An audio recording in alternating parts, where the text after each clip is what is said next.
guys, welcome back to my channel. It's your girl Star Flames, and in this video I want to talk about Korra Obidi because this woman is dealing with a situation that no one should be dealing with, and it has been going on for a number of years now. Now, when it first started, she was very silent about it because based on how women are cultured in Nigeria, even if their relationship is abusive, they should just pray about it, consult their elders, and keep doing what is right to please their husband, even if it means taking the abuse. No, guys, from what I know, right? And this is from what I know and the book that I've read because she has published a book recently. The book is titled Korra is Live. Now, in that book, Korra talks about, her life before coming to the United States. So, Korra's life before coming to the United States was consisted of her traveling to Dubai consistently in other countries, and she was doing music. She was interested in music, dancing, and she was getting a few gigs here and there. And she also went into college. She got her master's, and she just could not, hold down that job that she wanted and that money. So her family decided that they're gonna all chip in and send her back to college. So she went to China to pursue her so first she did her bachelor's in Lagos, Nigeria. Then she went to China to pursue her master's, right? Her family had chipped in and, like, okay, you need to get your master's because her family, they are of royalty and they believe in education. Education is a big deal to the black community. I'm not saying that it's not to the white community, but based on our history of slavery, it is important that everyone gets a good education and goes to college. Everyone in Korra's family has been to college. Her family they're not super wealthy. They're financially stable, and she's from a tight-knit family. So her family chipped in and they sent her to college, right? So while she was in China, she met this guy, and immediately she said that the sex energy in the relationship was really high. They were like bunnies. But there was one night that they were leaving a restaurant and she saw a black couple. And it's not typical for her to see a black couple where she was in China. So she was surprised, and she looked at them and she was like, hi, because imagine you're in a country that people rarely spoke English, and you run into a black couple, immediately you're gonna want to strike up a conversation, right? So when she tried to give those people her attention, the guy that she was with got very angry, very jealous, and he caused a fuss when they got home, right? So he was fussing with her, quarreling with her aggressively, and she was shocked to see this man like this, and he was like, oh, it is just my panic disorder. Anyway, one particular night she went out and she saw more black people, right? And she was looking at them because, being in a country like that, the guy was white. She haven't seen anyone of her kind in quite a while. So she saw someone black, and the guy basically started a fuss, and he left her at the area alone, and he took her phone.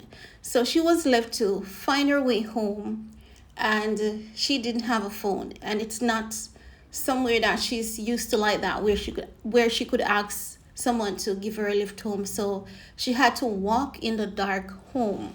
I forgot the place in China, the name. So she had to walk home from there. She got home. The guy was having a fit all over again. And she tried to calm him down because he was like, oh, this is panic attack, this is panic disorder, and all of that. Anyway, they have moved past that. And he decided that he wanted to marry her. She accepted. But the moment she got married, her life immediately started changing. Wherein, when she came to America, upon arrival, she was immediately homeless. She realized that this man was not, you know, who he said he was. So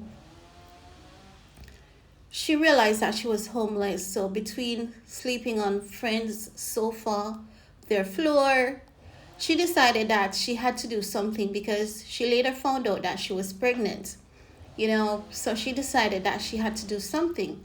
So she would basically reach out to people, ask what she could do, knowing that she's not yet permitted to work because she doesn't have her work permit or anything. So one of her friends basically told her that, you could buy costumes and you could go on this boulevard, and people would pay you to take photos with them. So she got herself a Catwoman costume.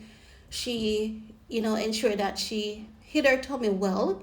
And even as her tummy was growing, she hid her tummy well until she was not able to hide it anymore. So she was able to, take photos. And sometimes she said that when she's taking the photos with men, the men would touch her inappropriately.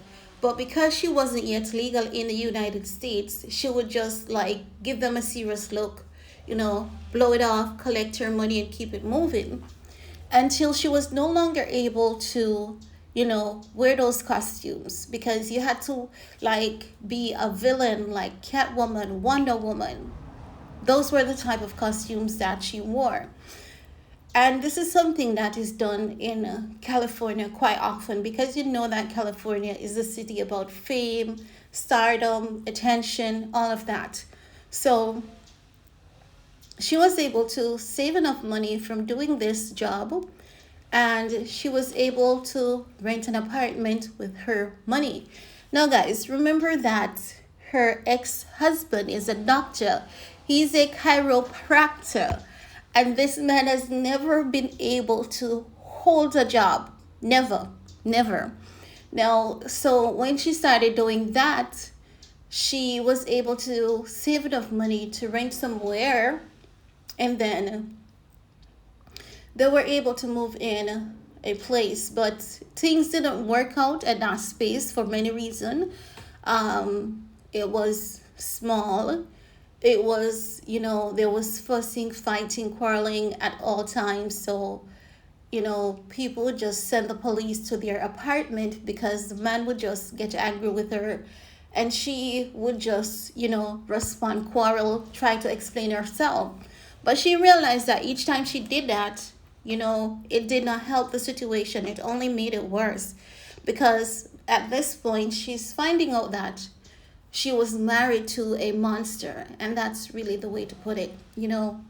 He would often slap her in her face if she tries to explain herself, shake her and all of that. So she gave birth, and after she gave birth, she was home with her baby. Based on what I read from her book, she came home and she was home, with her baby. And even when they got that space, they were on the floor at first because the man did not have any furniture. Just imagine this. You're pregnant for someone who you marry. You leave your home where everything was okay. You were getting gigs, you were getting big shows, you were getting paid. And this man is telling you that, everything is okay where he is. He's going to take care of you. You marry this man believing that you know this man.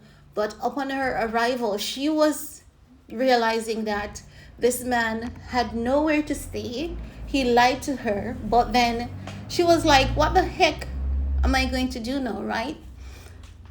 So she got down to work. And that's how she was able to rent that small apartment. with nothing in the house. Used to sleep on the floor, right? Just the blanket. She was sleeping on the floor, pregnant. When she had her baby, she used to like put blankets together until she got a small bed for her and her baby.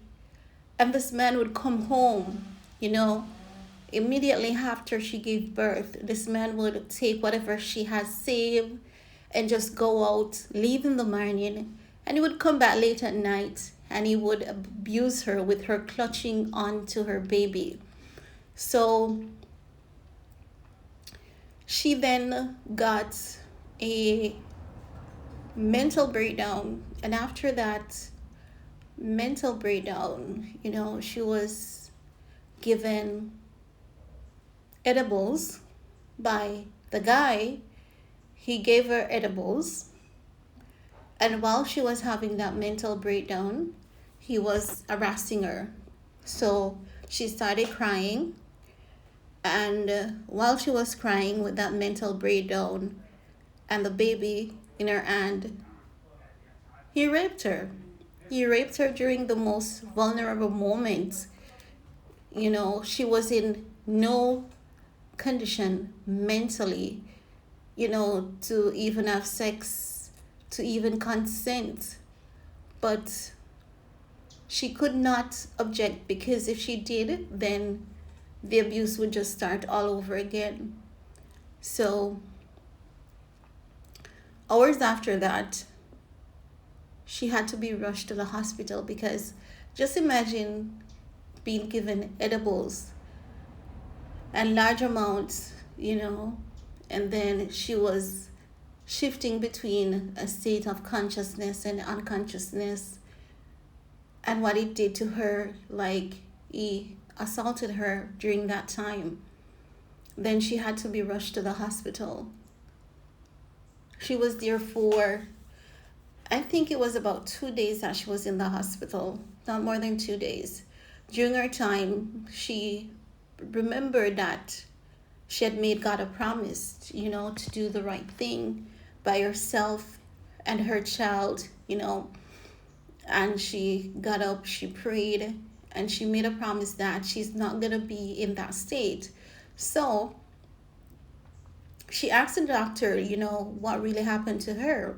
So the doctor, they were able, through blood tests and stuff, to find out that she had a substance in her system that caused her to be in that state. So basically, she consumed too many edibles that the man gave to her.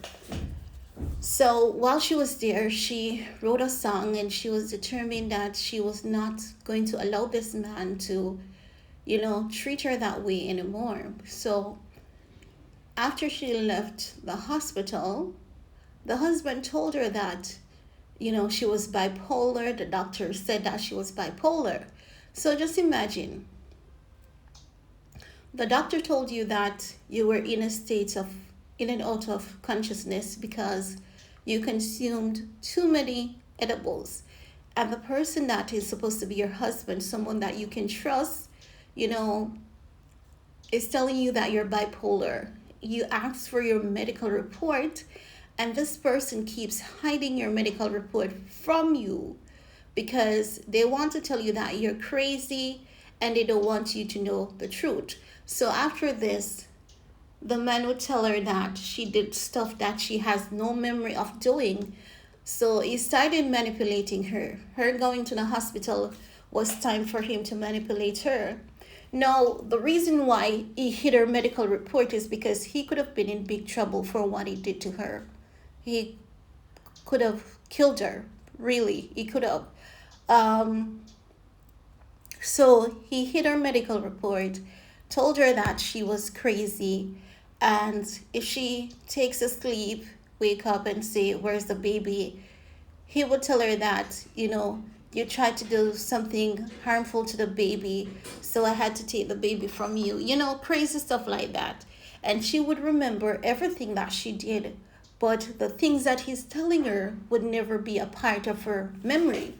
So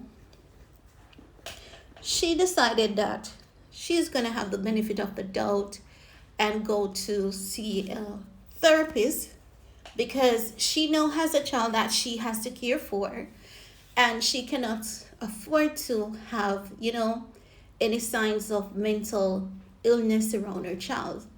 But when she went to see the therapist, she was never diagnosed with being bipolar. She was never told that she's doing things that she's not remembering or anything like that. She was actually told what she needed to be told, and she was taught how to diffuse, those quarrels, those attacks in her home. She was basically taught self-defense by a therapist. Just imagine how bad your situation has to be that your therapist has to teach you self-defense, diffusing a quarrel, how to let this person feel as though they're having their way, this abuser, this manipulator. So that's what she started doing. Then she realized that, what she did, she was cooking and she decided that she's going to film the video, put it on Facebook. It did well. She was surprised that it did so well. And she started, making Facebook videos of her cooking when the husband was home. She would go live on Facebook just to ignore him, and she would stay live as long as she could just to block him out. Like, I remember those times, and people used to chase her off live, like, you have a child, you have a husband, go take care of your husband. But at that point, going live on Facebook was her rock and her hiding place. So I have a lot of background noise, guys. My apologies. So she was going live to cope in the abusive situationship, because that's not a relationship, that's a situationship. And by going live, by trying to find a coping mechanism, she earned some money. So the gentleman was the moderator of her page, and he would just take her money because the money would be deposited to his account. And she had started making money, and she would not see a dime of that dollar that she makes. If she wanted a napkin, the man would basically give her some change to get it. So at this point, she was a full-blown slave. She was a sex slave, and she was a maid in her house. She was just a slave in general. She started to help him to grow his Instagram page. If you guys remember those videos that she would do with him about headaches and, how to prevent diabetes recti and all of that. So after he started making money on Instagram, he removed her as the page admin. So she was like, if you're removing me from your page as admin after I helped you to grow your page, I'm going to remove you from my Facebook page. And after she removed him, she was going through her earnings, and then she realized that, she was getting a lot more money than what he was telling her. And when she asked for her money, the bank account was empty. That was over $40,000. She didn't see a dime of it. Yeah, it's crazy. And she worked for that money.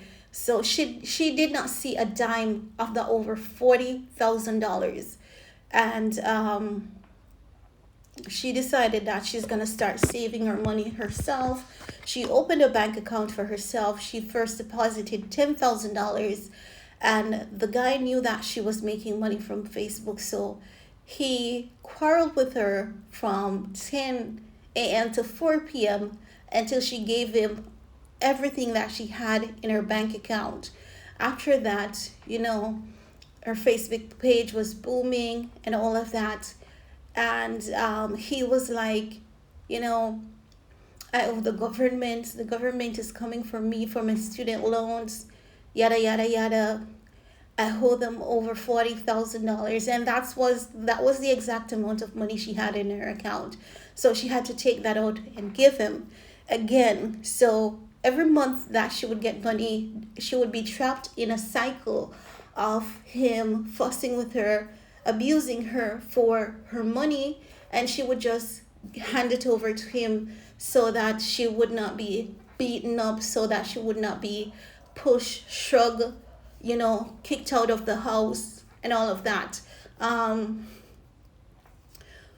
at one point, they decided that they would get a nanny because, with the abuse that she was enduring and with her wanting to grow her Facebook page, she pitched the idea to him and he was like, okay. When the nanny came, the nanny immediately wanted one of her iPhones. So she had two iPhones, right? So she had an older one that she would save contents on, etc. The nanny immediately wanted a phone. Now, she was like to the nanny, because she said that she was paying the nanny good money. She could have bought herself an iPhone within 2 weeks. No, there was one particular night when the husband came home and was like, I don't want to see your face. Leave my house. But the house was not his house because she was paying, I believe it was either 40 or 60% of the rent. But he kicked her out. She had to leave the house. She was in her car crying. She didn't have anywhere to go.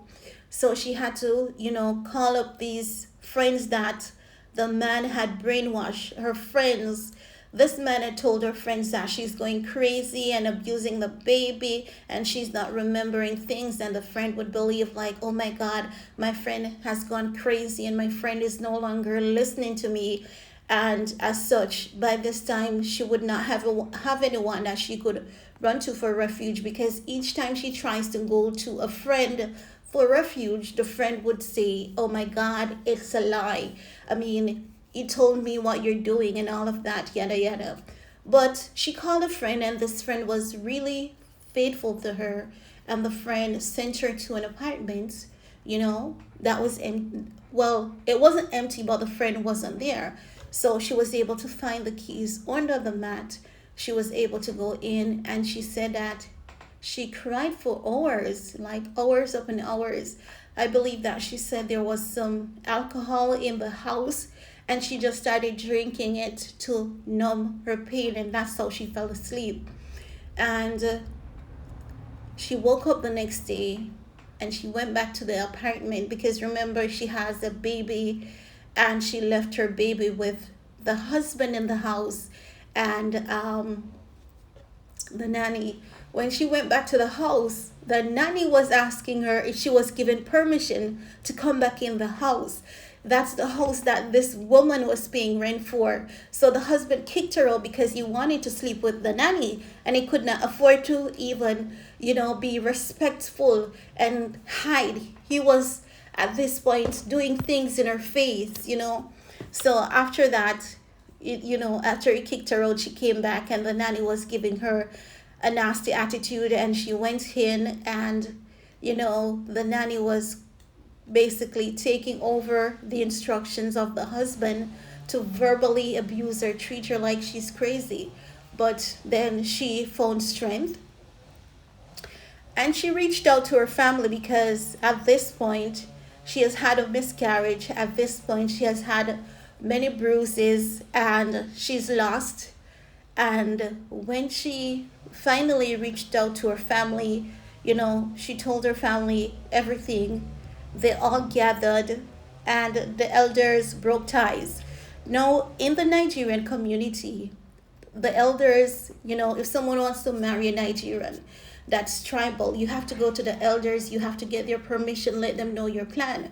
And whatever matrimonial issues that you're going through, the elders would pray and ask God to see you through and all of that. And so they will have a cultural bond for you two in the marriage. So when she reached out, and the elders came together, including her dad, because she could not just go to them and tell them that, oh, my husband is abusing me. She had to have proof. So when she sent all the proof, the scars, the messages, the miscarriage, signs of the miscarriage, that she was actually losing a child, the elders decided that they were going to cut ties. They're no longer supporting this marriage, so it was up to her to get a divorce. But the reason why she had to, go through all of that is because her family does not believe in divorce. They have never ever divorced. So she would now be the first woman in the family to be getting a divorce. So the reality of that, hit her, and it really hit her hard. So she decided that she's gonna try. She's gonna keep trying. Maybe if she kept trying, then this man would realize that she cares, and she cares deeply, and he would change. And that's where women often go wrong, to keep trying. Now, when she decided that she's going to keep trying, I remember she was invited to a party, and she was there. I remember that party because we saw videos of that on Facebook. And, you know, the Nigerian people that were there, they were just cheering her on.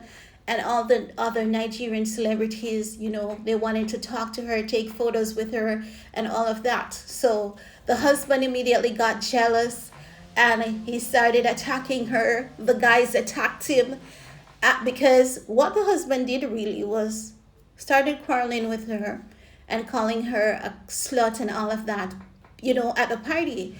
And she was like, he's drunk, we're gonna leave. So the guy, grabbed him, the guy started fighting with him. So she was like, no, no, no, no, no, he's just drunk. He's never like this. Because no, she doesn't want anyone to know that she's in a abusive relationship. So they left, and they were going to the car park when he started, attacking her verbally. He pushed her in the bushes, like he pushed her in the bushes. And the guys were still watching, and the guys came out. The guys attacked him, and she had to come to his rescue again and said, okay, he's drunk, never pay me any mind, he didn't mean it, he's never done this and all of that. And the guys were like, no, this is not seeming like it's the first time he's doing this. It seems as though it is something that he's always doing. So she got in the car, she got home, she was abused that night.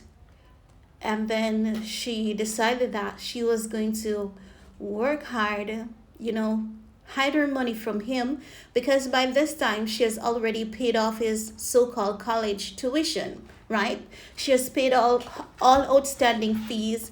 She has paid all debts for him. So at this point, he has gotten over $500,000 from her income on Facebook. She was not able to do anything for herself or her child.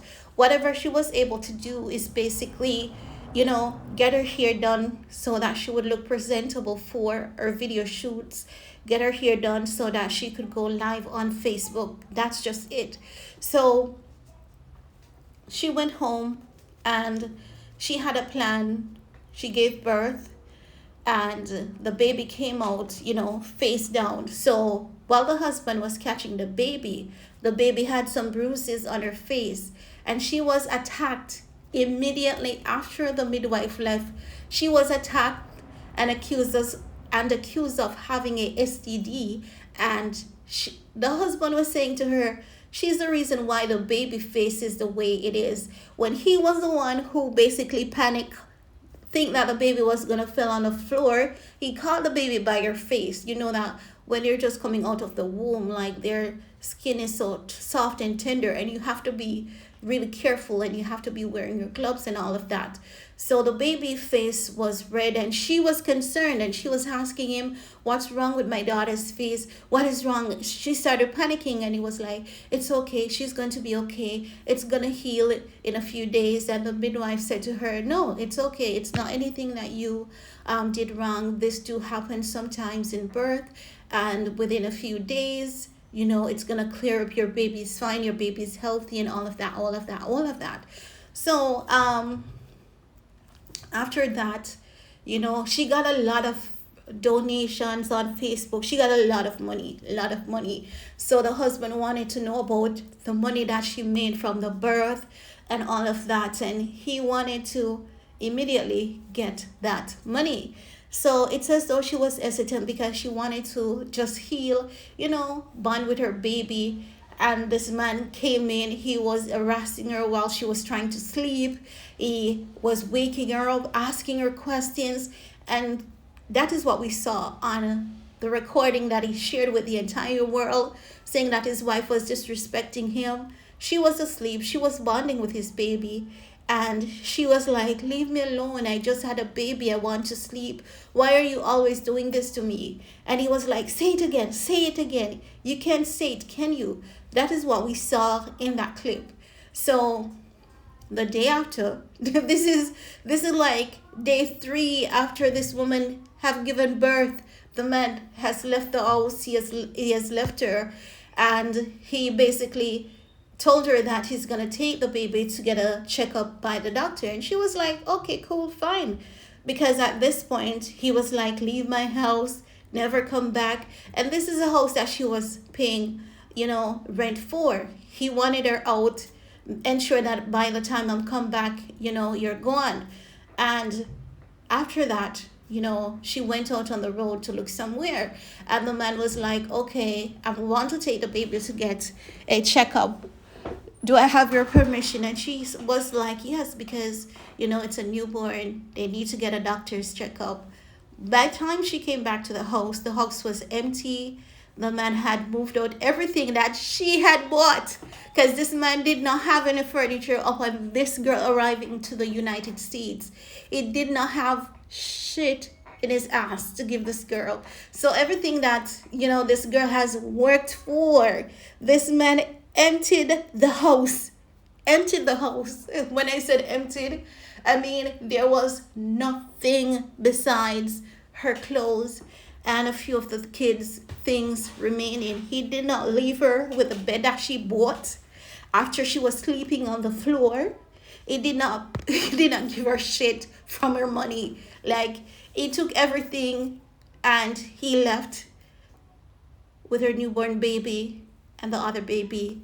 And at that point, she was determined not to return. So what the guy did was, told her that he's taking the kids and she's not going to get them back. Now, while the guy is telling this woman that he's taking her kids, he told the world on Facebook and on Instagram that the babies are not his, and he's going to do a DNA test and prove to the world that the kids aren't his. That time he's holding this woman ransom to get her money, right? So, she had to go to court, filed court documents to get back her newborn baby that he was telling the world was not his child. When she called his mother was like, "Well, divorces are never easy." His mother was such a bitch. His mother was the devil's advocate. Every time she would call this woman thinking that she's a woman and she would understand, or say to her son, "You should not be hitting a woman. You should not be abusing a woman." His mother was supporting him, saying that he would never do that. That's the kind of support. And even today, you can see that his mother support him in everything that he does, because the mere fact that he has filed documents in court 4 times to get sole custody of the kids that he told the world were not his, it goes to show the type of mother he has. So now Korra is on her own. She did it. She never knew she would have done it, but her life is still being threatened by this man, by her ex-husband. Is still hounding her for money. He's taking her to court, and every time he takes her to court, he keeps asking her for a donation. That is evident. I believe it was 2 or 3 days ago that his lawyer called her lawyer asking if she can donate to him after he took her to court. And she agreed.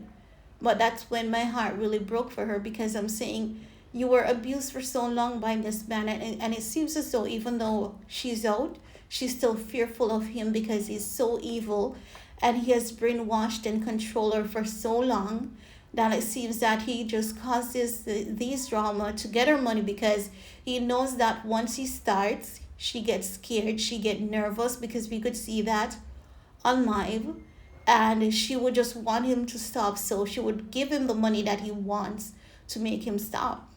And this is a man that tells the world that he's a doctor, he's a chiropractor, working $300 an hour. So this minute he'll say he's working $300 an hour. The next minute he's working $200 an hour. But he's always going after her money. He's always in debt. He's always in debt. He's always homeless. He never has anything. What he has now is from what she has worked, and he has stolen from her based on her story. And I believe her based on what I've seen on numerous occasions on her live. So it's a long story, but that is Korra Obidi's story with her ex. That's it.